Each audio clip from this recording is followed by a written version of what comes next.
This is the Waupaca County Board of Supervisors meeting.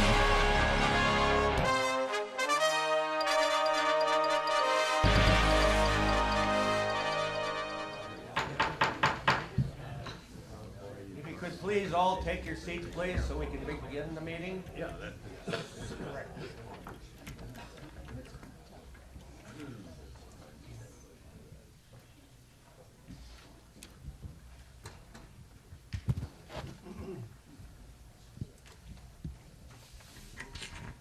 Good morning, everyone.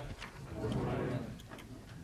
I will call this Waupaca County Board of Supervisors meeting to order on this Tuesday, February 16th. Would you please press your roll call buttons?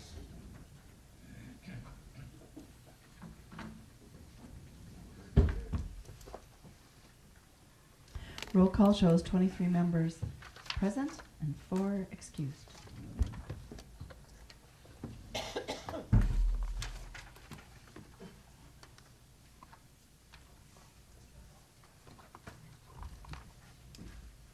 Clerk Robbins has her open meeting statement been fulfilled to the press? It has. Thank you. Even though the mail is slow. Today, when we stand for the silent meditation and the pledge, please let us remember the 7 law enforcement officers who were gunned down in a week. Gunned down in a week in the nation. It's a sad nation. Those of you that have been in that profession, we have a number of you here. I sure want to thank you for your service. It's certainly a profession that when you get up in the morning, you sure hope you come home at night to your family, and there were 7 that did last week. How sad is that? Now, when a cop gets killed, you see it in a little paragraph in the paper. If a cop kills a citizen who's naughty, my gosh, it's in the courts, it's all over the place. It gets so frustrating. It has to be worse for you professional officers yet. So let's please stand for silent meditation and keep those officers and their families in mind.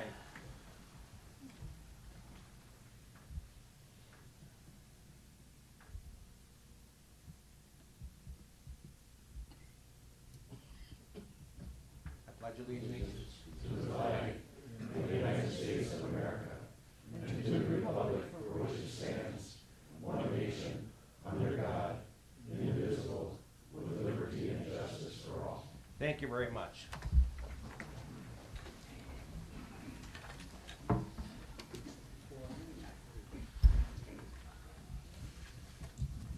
We have an agenda before us. We'd like a motion to approve the agenda, please.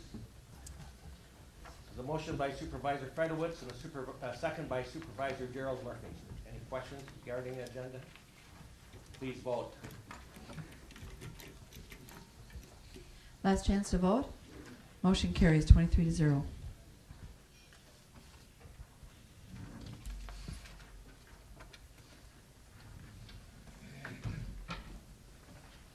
Likewise, the minutes of the past meeting were reviewed by you. There's a motion by Supervisor Spearings, second by Supervisor Hendrick. Any questions regarding the minutes? Please vote. Casey Beiersdorf from the Marion area, who's currently the operations manager at Shawano County. He's held that position for the last 7 years. Prior to that, he was the construction and crushing foreman for another 3 years. So he's had a lengthy career in Shawano County, and we're excited to have him here. And prior to coming to Shawano County, he worked as an engineering technician for 7 years at Ayers & Associates. So he has a nice background that fits well with the work that we do at the Highway Department. He's also an active Sergeant First Class in the National Guard and served two tours of duty in the National Guard. So I think that covers most of it. He's a graduate of Marion High School and continued his education from the University of Platteville. So I'll let you fill in any blanks I missed. All right, thank you.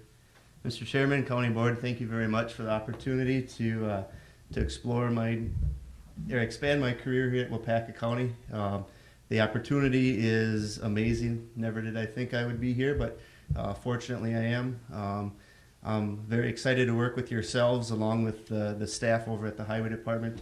And once again, thank you very much for the opportunity. Casey, could you tell us a little bit about your background, your service background, and your... Yeah. I was born in Clintonville, raised in Marion, graduated from Marion High School, attended the University of Wisconsin-Platteville. I've got a degree in building construction management with a minor in drafting. While going to school in Platteville, I joined the Wisconsin National Guard, which now is something I'm continuing to do. I was with the 229th Engineers originally. I went through officer candidate school, was a second lieutenant for a while. The unit got activated, sent to Iraq. I hadn't completed officer basic course, so I decided to go back into the NCO ranks and not be an officer at the time, which is where I am now as a E7. From graduating from Platteville, I got hired at Ayers Associates. Worked there through going to college a couple summers while milking cows while going to UW Platteville. And then in 2003, as you all know, we moved into Iraq. I was part of that group as an equipment operator in E5. And we were stationed in southern Iraq, Nasiriyah. We built some dams, infrastructure for more troops to move in, the tenting and housing and such. Was a manager of a power plant getting rebuilt there for a while, working with the local nationals. That was very interesting. That tour was over and I came back, really wanted to get out of the service at that time, was talked back into it with my a major that was in the unit. He says, you got to stay in. So I did, and now I've been in a little over 18 years. 2002 to 2012, 13, I deployed to Afghanistan. Had multiple missions over there with training the Afghan forces on the basics of building roads. Little difficult because they didn't have the background, but that was something that the military was looking to do, is to train their local nationals on and their military on how to form road building crews and such. So got that opportunity. I oversaw some base camps being reconstructed, and then came back home and joined right back up with Shawano County, and have been there ever since. So that's pretty much myself. I currently reside in Tillida with all the intentions of moving to Waupaca County.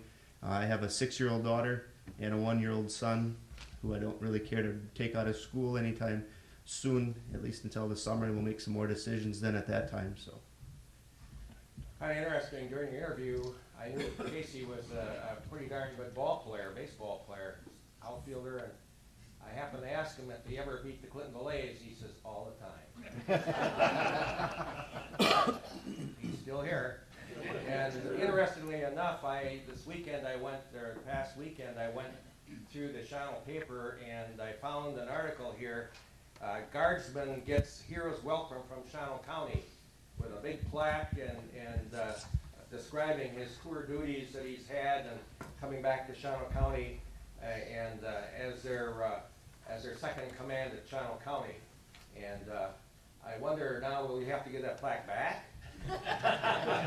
But that was really impressive, Casey, when I read that, and I gave the chairman of the highway committee a copy. But thank you very much for being here, and thanks for coming. And so we'll take action on this right now.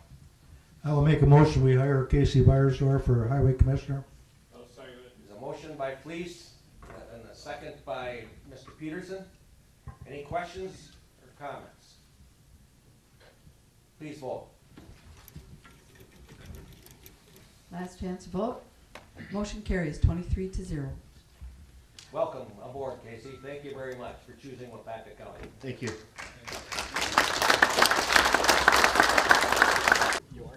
Unfortunately, we're here to write off one of the loans that didn't work out, and that is the risk with these things. Obviously, these are higher risk loans due to the fact that the people that use these funds aren't able to, get all of their money from the private sector for various reasons. So that's what this program is all about, really. It's a gap financing program, and so sometimes things don't work out. Ellen's Cafe received a loan back in towards the end of 2013, and people involved were, I believe, First State Bank was the lead bank, and then the city of Clintonville and Waupaca County partnered on this. City of Clintonville having the same CDBG RLF loan program that we have.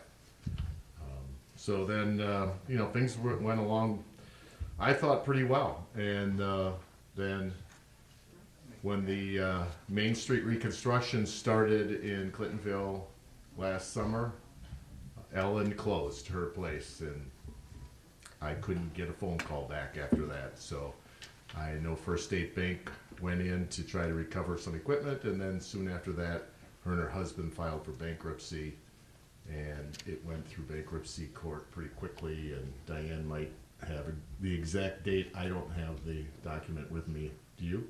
I don't, but in December 2015 is when the discharge was granted. Okay.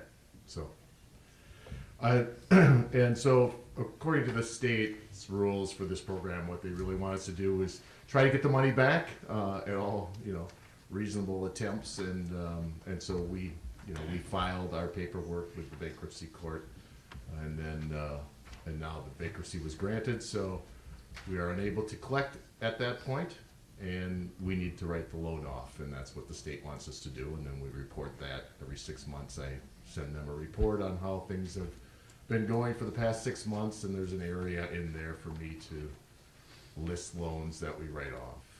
So that's what I'm asking for today.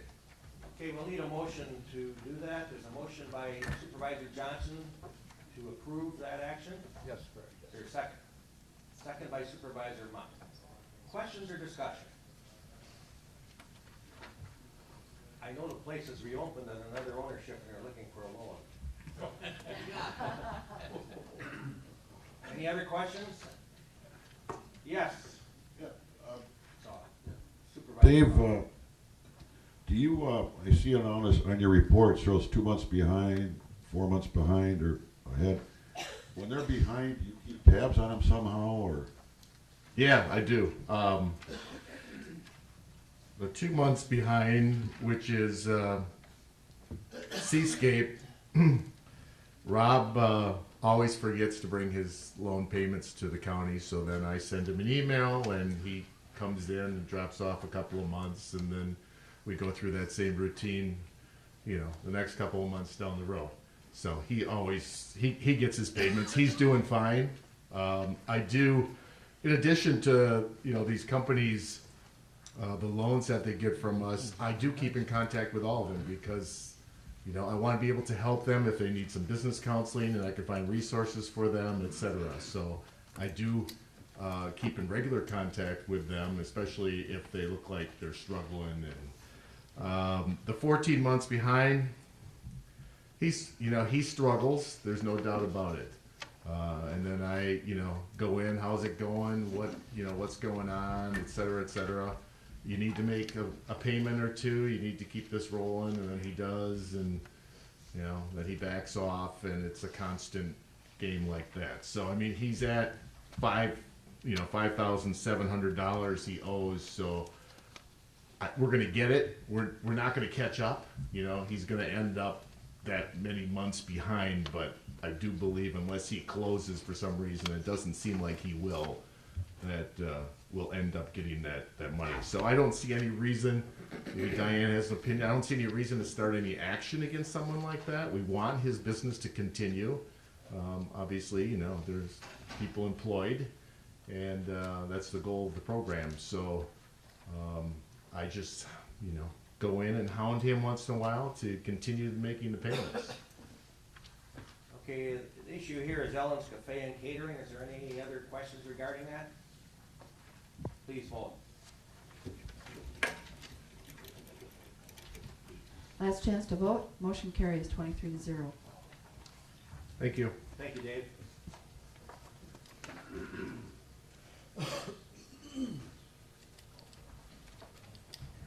Item 10 is amendment to the Code of Ordinance, Chapter 2, Rule Number 1.30, Chair and Vice Chair of County Board as ex officio members. Okay, this was approved by Legislative and Judicial Committee, and we had thought that we had already approved this years ago, but so we brought it back up. And what will be added to our Code of Ordinances will be, except as otherwise provided by law, the chair of the county board and the vice chair shall be ex officio members of all standing committees. Their ex officio membership is in addition to the membership hereinafter prescribed for each committee. Any committee lacking a quorum may call on the chair or vice chair to make a quorum as an active voting member of that committee for that day. The chair and vice chair shall be paid mileage and per diem only when used to make a quorum by and properly noticed standing county committee. And it would require 2/3 vote. Would require 2/3 vote. Is there a motion by Supervisor Quiston for approval? A second by Supervisor Mary Kay Pullman. This came up a few times when I was wandering around the courthouse. I'm here, and a committee will say they're short a person. Can you please step in? In fact, last year I did. I went down, and so they had a quorum to complete the meeting, and we thought it was all in order at one time, did we not?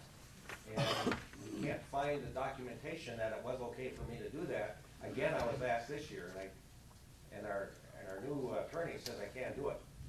So we decided to take proper action under her auspices to make it legal. So that's what that's all about. We want to do things right and document it. Any other questions? Yes. Yes. I'm sorry.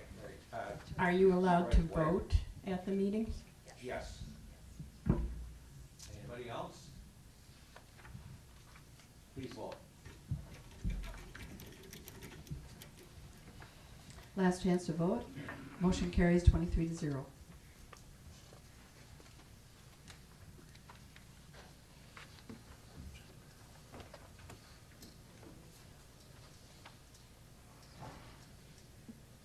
Resolutions. A, resolution number 40, 2015-2016, Manawa Restroom Upgrade, Parks and Recreation.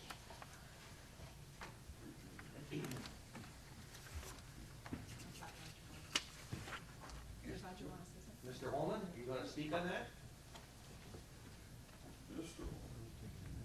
All right, Rogers. You stay right up there, Mr. Holman, because we got 3 issues. Yes, I see that. I put documents on your desk to give you background information on the projects. The Manawa Restroom is a restroom that has been a headache, pain for a number of years since the day it was built. I believe it was built in around 1980, and structurally it just isn't a sound restroom.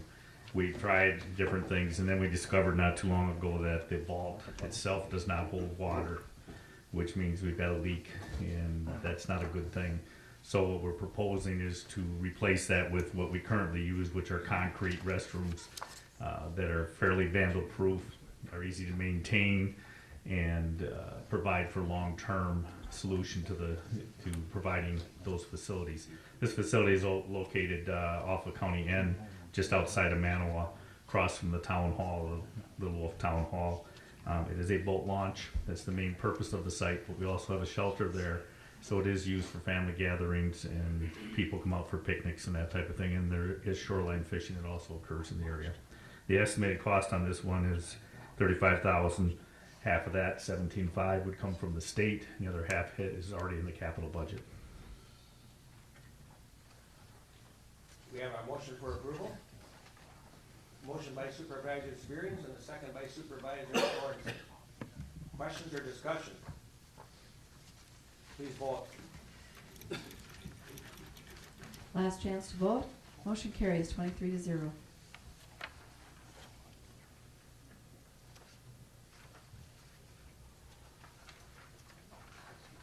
Item B is resolution number 41, 2015-2016, White Lake Boat Launch Upgrade.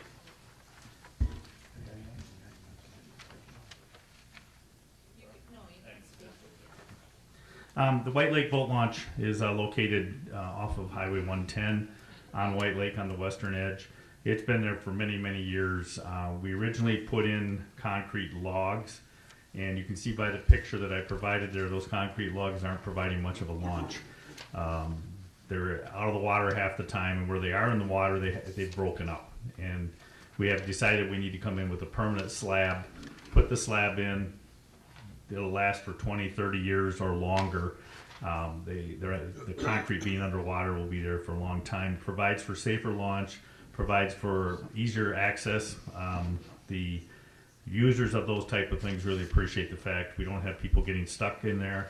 It'll also go out farther into the lake so that when the water level goes down, there'll be a possibility of being able to launch. We also put it out a little farther because we have this issue with power loading. And when they power load, they blow the bottom out. And eventually you have a scouring that can create a very deep hole. And quite often it's at the end of our boat launches and we're back out there putting rock in trying to address that. Well, we went about 5 feet further here and that'll address part of that. The project is estimated at $45,000. We're hoping this time to do it a little different, but it may be we have to dewater the site and then come in and fix up the site and then pour the concrete. But we are aware of the fact that they are now pouring the slabs on shore and sliding them in. So it can cut the cost if that actually can be done here. So we're hoping that this would be one of the first times we've done it in this county, but it has been done in other areas and works really well. So when we put the bids out, we hope we'll get one along those lines. Like I said, $45,000, 50% from the state, 50% from the county. And once the launch is improved, our policy is that we will put a user fee on so that we will start charging at the White Lake Boat Launch as we do it most for other launches that are improved. So motion by Supervisor Fleece, is that for approval? For approval? There's a second by Supervisor Craig. Questions or discussion? Please vote. Last chance to vote. Motion carries 23-0.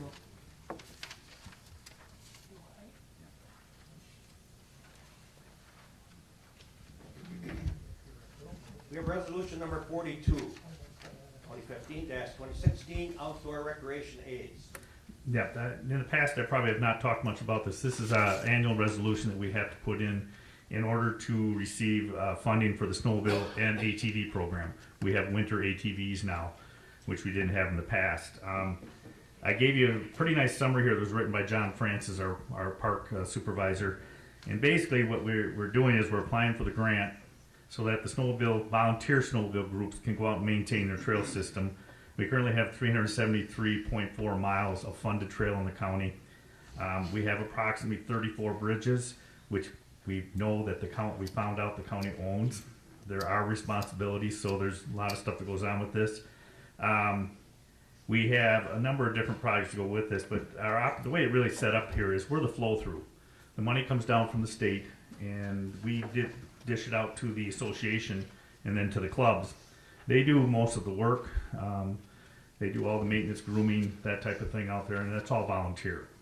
What they get paid for is their cost to run the groomers, their cost to put in bridges, to repair the bridges, signage, and those type of things. So this money is used for that purpose. The ATVs were added about 3 years ago. They're mainly in the northern part of the county. They're only winter ATV use, and they're only open when the temperature, I believe, is 28 or below. And it was a request, but it has to be done landowner by landowner to find out if they'll allow the ATVs on there during the winter. There is no summer ATV use.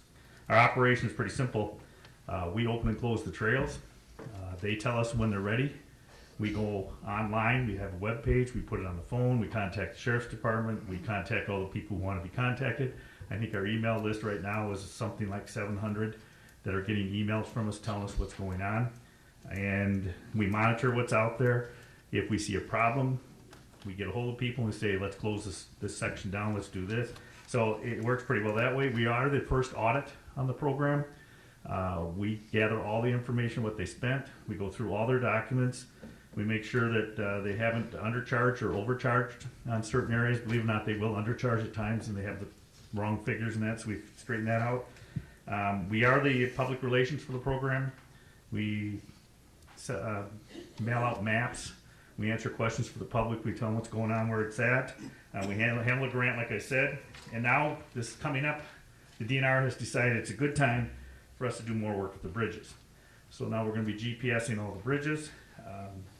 figuring out where they're all at. They're also gonna start pushing harder on the logging of the grooming and maintenance equipment, that type of thing, and we're gonna have to work to modify that. The maps eventually will be GPS, so the whole trail system will be GPS. And we've been trying to do that now for about 5 years, 10 years, and unfortunately we haven't had good weather. So it's very hard to get out there and do GPS when you don't have any snow. Last year we weren't open at all. And this year I'm certain by the end of this week we will be closed with the way things are going. But we're hoping to get that done. And then we're also involved with audits. And they're now going to random audits where if you don't have supplemental, they will audit you. If you have supplemental, you automatically get audited. And that means you have to spend so much money and then you can qualify for more. So, and then again, I can tell you when I first started this job, I did trail inspections. I went out and rode on the trail system. They've stopped doing that. They want to come back and start doing those again. So, Sheriff, we may need to borrow your machines next year to go out and do trail inspections, but that's where we're at with it. So that's what the whole program is about. It's expensive.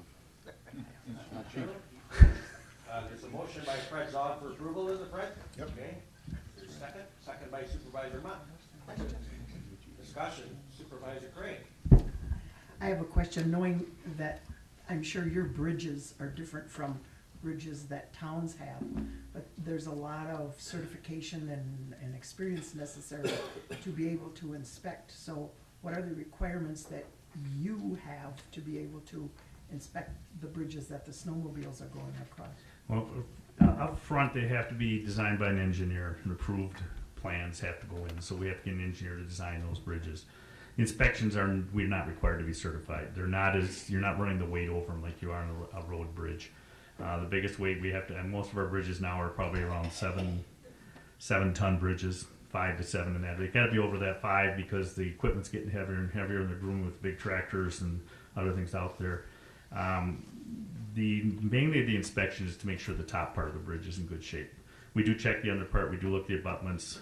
We try to make sure you can tell if there's something deteriorating. But those bridges aren't handling the weight that's on there. Mainly they're handling snowmobiles. And if the bridge fell down with a groomer on it, that would not be as bad as, because it would probably just like that. So most of the bridges are no more than 5 to 6 feet over the water. We have to have a certain clearance. We don't want to build a huge bridge if we don't have to. Although we do have some challenging bridges coming up in the New London area that we're looking at. And those could be a whole different animal, but no inspections. What I try to do if we have a major bridge, I'll go to the highway and ask them to take a look at it for us. Thank you.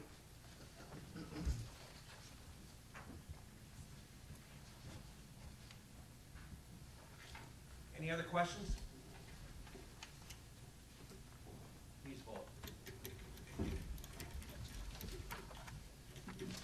Last chance to vote. Motion carries 23-0. Thank you. Thank you, Roger.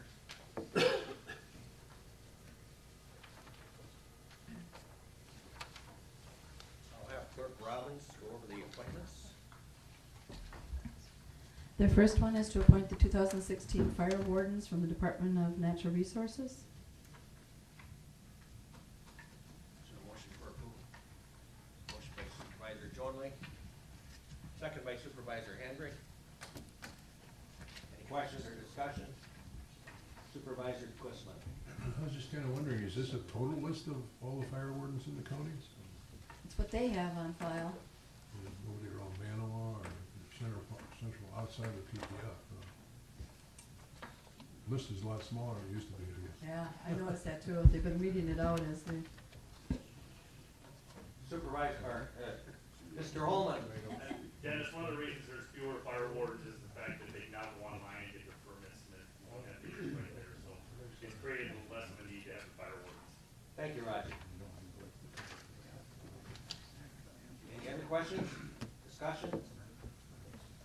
Please vote.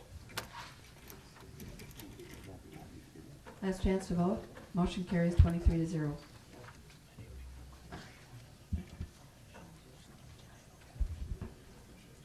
Next item. Health and Human Services Board meeting. The board unanimously recommended appointing Carol Elvery, Janet Riley, Mary Wass, Caroline Adams, and Betty Kaminsky as citizen members to the Nutrition Advisory Council. So motion by Supervisor Johnson and a second by Supervisor Supervisor Gerald Murphy. Questions or discussion? Please vote. Last chance to vote. Motion carries 23-0.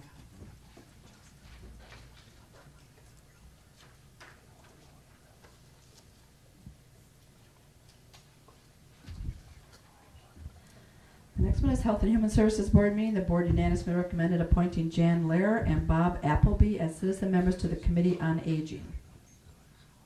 A motion by Supervisor Ellis and a second by Supervisor Mary Kay Pullman. Questions or discussion? Please vote. Last chance to vote. Motion carries 23-0.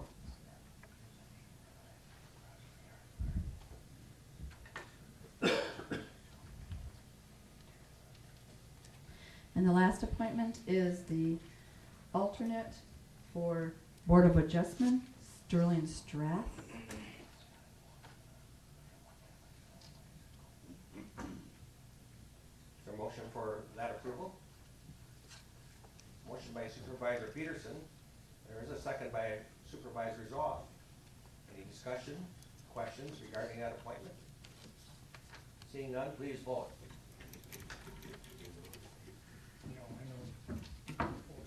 Last chance to vote. Motion carries 23-0.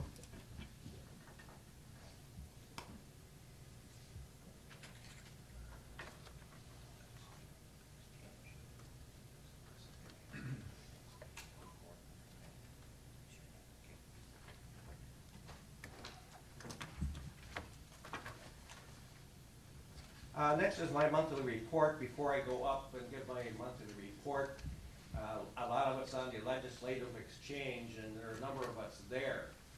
Mr. Penny has said that he's got a frog in his throat. He couldn't speak this morning.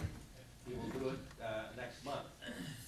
But those of you who are there, would you, one or two or three of you, like to get up and say what you learned at the legislative, Mr. Zog? Okay, Mr. Zog, please come up to the podium and especially tell them about Tuesday afternoon.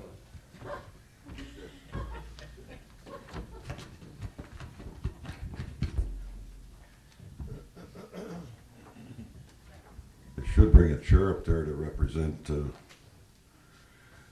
our friendly local legislators. I really enjoy going to this thing every year, but it gets more and more disappointing because very seldom do we see any of our local legislators in attendance during the day or in the evening. I can understand during the day, but in the evening, it's designed for them. I think I talked to John Mako from De Pere, John Nygren, who's co-chair of the Joint Finance Committee, on the side as we're walking around. And I think in the evening reception, there's probably only a half dozen legislators from across the whole state, so that was a little bit disappointing. Probably the most interesting thing I liked there was there's a guy from, was it Polk County or Price County, Dick? The guy in Price County is the administrator, and he's got a wide, varied background from even international economics and government.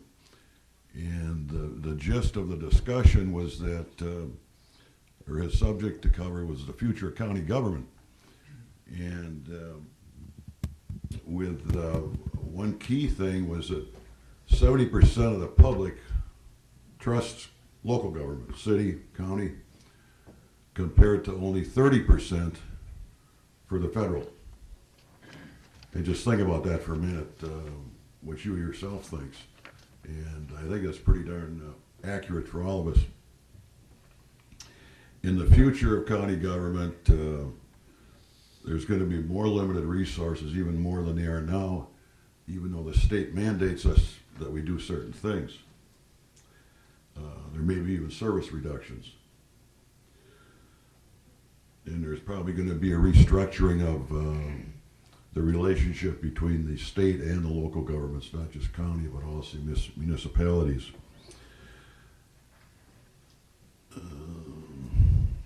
And the gist of his introductory comment, everybody lives in a county. Everybody lives in a county. Not everybody lives in a city, not everybody lives in a town. So that's why the public looks to the counties to provide certain services, i.e. highways, law enforcement, whatever it might be. And I remember many years ago, Tommy Thompson told me that county government's where it's at. That's where he first started. I don't know what he meant by that thoroughly, but if all else fails, everybody comes to the county for their solutions, it seems. Yeah, let's see. The other thing, we're going to see more and more of privatization in the future, I believe. And that's also what this gentleman had to say as well, because with our resources dwindling, we're going to be able to afford to doing lesser services or eliminating some and maybe privatizing them. I know last summer I talked to Dan Vrackus, used to be the Waukesha County executive, at a meeting in Oconomowoc, and he mentioned that they, over the years, have privatized an awful lot of services in Waukesha County. So I think we're probably going to be seeing more and more of that throughout the state in the future. But it was a very good presentation. And there were some other things there too, like Charles Franklin from Marquette's law school poll. And I sat for the first day with strangers, a friend of mine from Winnebago County and a lady from Dane County, because I figured I could sit with all these other guys all the time. So it was nice to hear some other views from how they do what they do to solve problems in other counties. Thank you, Fred. Is there anybody else that'd like to? Mr. Murphy.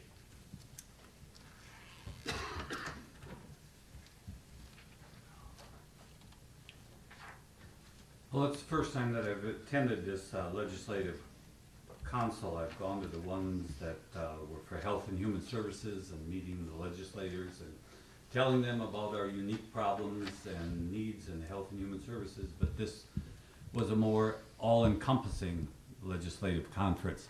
Very interesting. I hope to attend again. Biggest job was to go to the meetings, listen, take good notes, and then tell Gary and Dick about what happened. No, seriously, they sat right with me at these meetings. Anyway, we started off with, after the initial introduction to that, we started off with a legislative, what they call legislative living room, and in front of us they had 6 legislators, two from the Senate and 2 from the Assembly. Both of them, or of the 2, one was a ranking Democrat and one was a ranking Republican. And they talked over such things as worker compensation, transportation, water use and quality, education, higher education financing, and making it affordable. And that a lot of good ideas, a lot of things were placed on the table, but how much eventually is passed and comes down to affect the citizens, that remains to be seen. Under transportation, rather startling statistic. They said that a national research company came out with that Wisconsin roads and bridges are the 3rd worst in the nation. I found that rather incredible and based on, or bordering on hard to believe, because we've all traveled them. They're not perfect, but 3rd and the worst in the nation was rather startling. Where they got those particular statistics from, what they drew upon to get those statistics, was not mentioned. But anyway, the idea that about our shortfall in transportation aids, a lot of ideas, and you've all heard about them, to meet that shortfall, such things as raising the gas tax, a 0.5% county sales tax, tolls, registration fee, advances in that.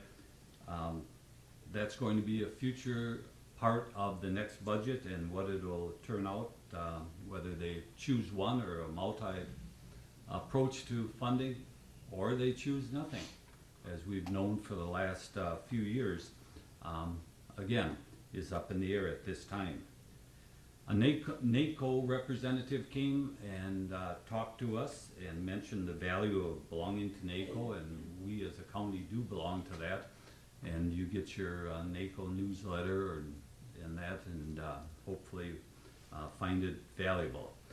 The Mark O'Connell, of course, was there. He talked about how government at all levels will be redefined in the future with more emphasis coming down to counties. Well, that's fine as long as the funding for that emphasis comes down to counties. And that, of course, is the big unknown. There's a big, we were talked to by the director of UW Extension, big budget cuts on UW Extension. It's affecting all counties. My county that I worked in for all those years, Ozaki County, I read in their local newspaper that they're down to potentially one educator in their extension office. And their county is probably 1.5 times the population of Waupaca County. So potentially, and it hasn't, the hammer hasn't dropped, but potentially they're really getting ravaged by these cuts. What it'll pan out for Waupaca County remains to be seen. The we were talked to by 2 of the 3 candidates for the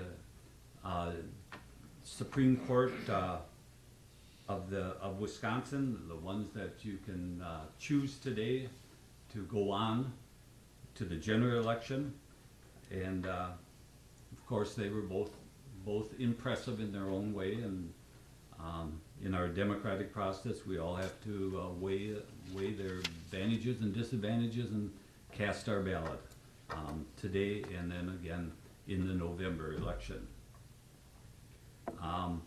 Probably the most interesting part to me was we had a gentleman from Marquette University, Charles Franklin, that does national polling. And how they do that polling was explained to a certain degree to us, and he mentioned that the health of the economy, according to the polling, is improving, but at a very slow rate. Unfortunately, in employment,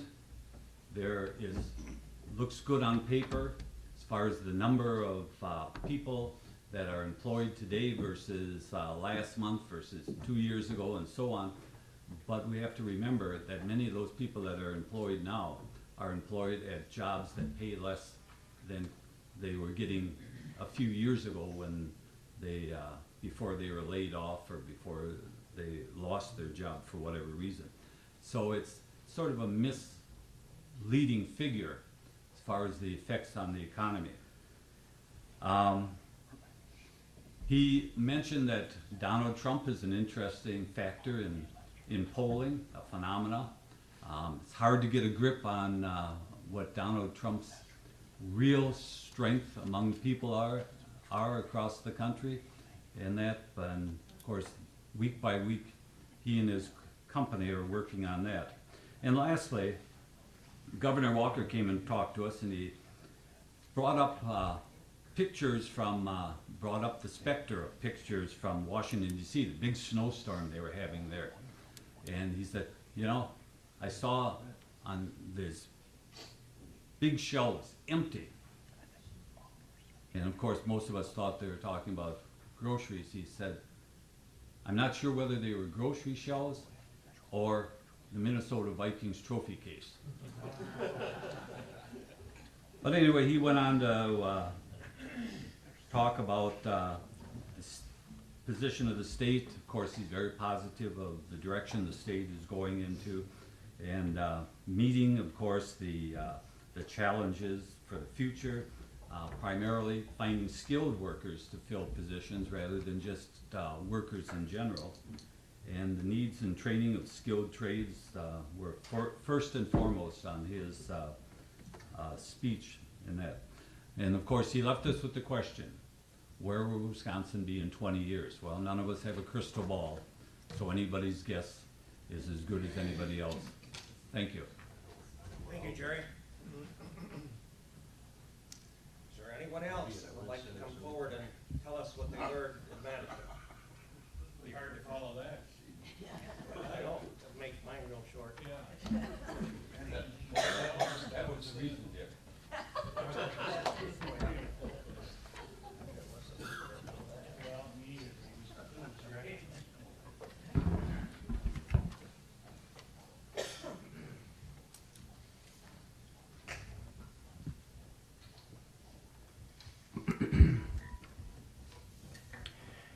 I too really enjoy legislative exchange meetings that we have in Madison, much more so than actually the conference in fall. It's a bit shorter. I can concentrate better for 2 days rather than 1.5 days instead of 3. And it gets more to the point of legislative ideas, matters, and things that they're thinking about. And I wouldn't miss that for anything. Talking about that legislative roundtable that starts off, I really enjoy that, where they have legislators from across both aisles. And John Nygren was representative of the Wisconsin State Assembly.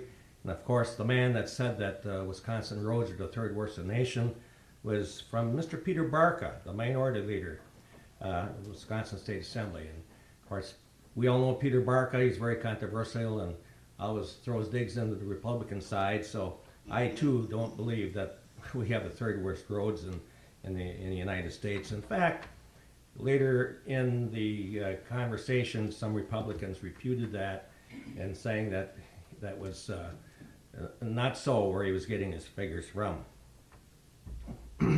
It's interesting because Mark O'Connell was a moderator, and of course we all know Mark is smooth talker, and asked great questions and really handled the roundtable really well.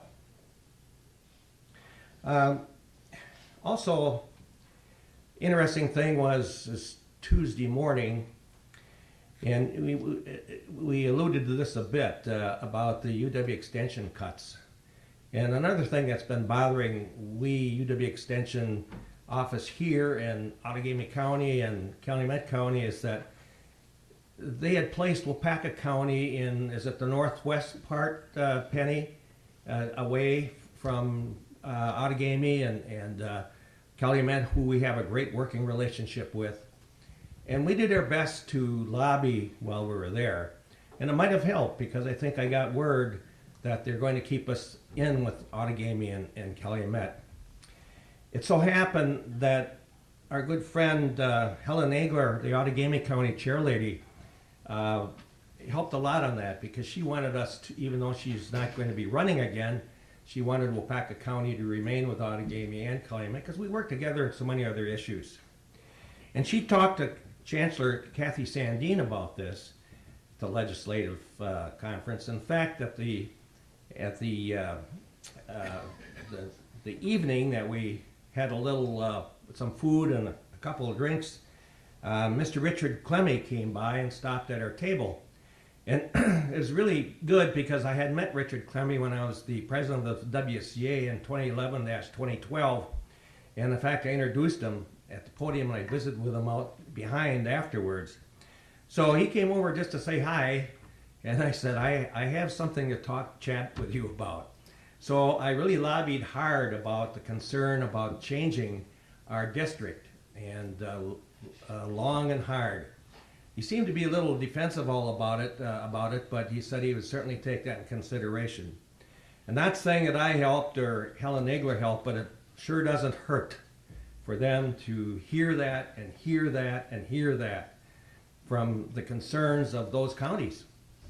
So at least that was taken care of. The cuts we're still going to have to put up with and see how we work that out. And Penny's going to keep us on top of what's happening over at her office. What else? The Milwaukee Bucks president, no one mentioned that, also addressed us, talking about the enthusiasm of the Milwaukee Bucks in the state of Wisconsin. It's not just Milwaukee's team, but Wisconsin's team, and what they all have in plan for the Milwaukee Bucks. Now, we all know they're young and rebuilding, And they have a championship in sight. May take a year or two, but they do have a great young team. And much unlike the Brewers, it'll take probably 3 to 5 years with their rebuilding situation. But it was rather interesting to hear how the Milwaukee Bucks operate and what they have in mind. The interesting thing is that on Tuesday afternoon, there was a drawing for prizes. A lot of people got drawn for prizes, and you know, I have to say, Donna Gabert, you won, didn't you? Yes, You got a free admission to the fall conference. Right. And there was another supervisor here, I forgot his name right now, but he won a $50 gift certificate, and he was called, but we don't know where he was. I don't know if he's out taking a smoke or in the bathroom.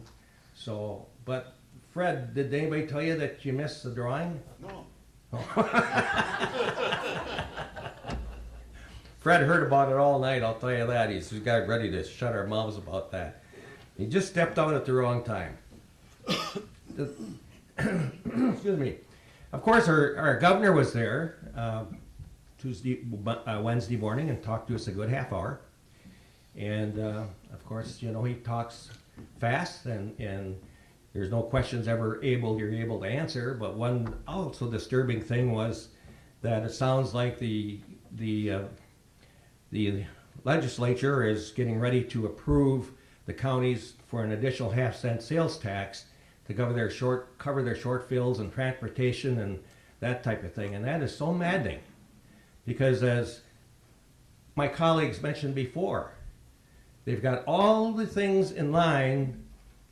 Secretary of Transportation Gottlieb mentioned this a year ago about raising this gas tax. What a time to do it would be now. Registration raises. And none of the legislators agreed to do any of that because, of course, it's not popular for them to raise anything down there. So they're going to pass this 5.5% sales tax to the counties, and they'll have to go before a referendum to our colleagues to approve it. So what they're afraid to do, and don't do down in Madison for over a year or more, they're asking us to do it locally. Isn't that nice? Give us the tools to come up with funds for transportation that they just don't address. That really burns me, and it burned me all the way home thinking about that. I think that's it. I don't know how many of you are race fans in the area, but I had a friend of mine pass away on Saturday, a famous dirt track racer, M.J. McBride from Shawano. He was legendary and 68 years old. And how sad was that? He and his wife went down to Florida and joined Florida, and he got sick down there, didn't feel very well. He was diagnosed with pancreatic cancer and had, I don't know how many months to live. And they came home to Shawano recently, and he died Saturday. And a really sad note out in the racing world. Nancy and I went to dirt track races in Seymour, Shawano, and Antigo on a weekly basis. We sponsored Terry Anblink. It was this big competitor in late models, MJ McBride. But I got to know MJ, and he's a great guy. So again, I want to welcome Casey to our team here. We had, I think, was it 18 applicants in all, and we boiled it down to 6 great applicants, and it was really a tough decision. But it was really like I say, tough decision. Great people, all great people. And that's it. Thank you. Any questions? Thank you.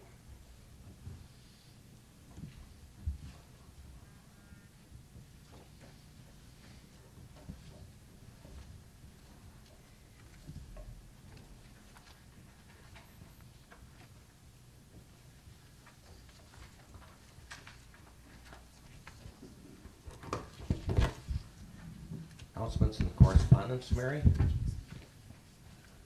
Just everything that should be attached to your packet, plus Highway did put their newsletter on your desk. So I just want to warn the visitors out there, and certainly our new member of our our family here, Mr. Eiersdorf, our meetings don't always last only an hour. I know Sean will last half hour maybe once in a while, don't they? So, anyhow, with that, I'll entertain a motion to adjourn. Motion by Mr. Fleece and a second by Mr. Handrick. Please vote. Last chance to vote, motion carried, the meeting is adjourned.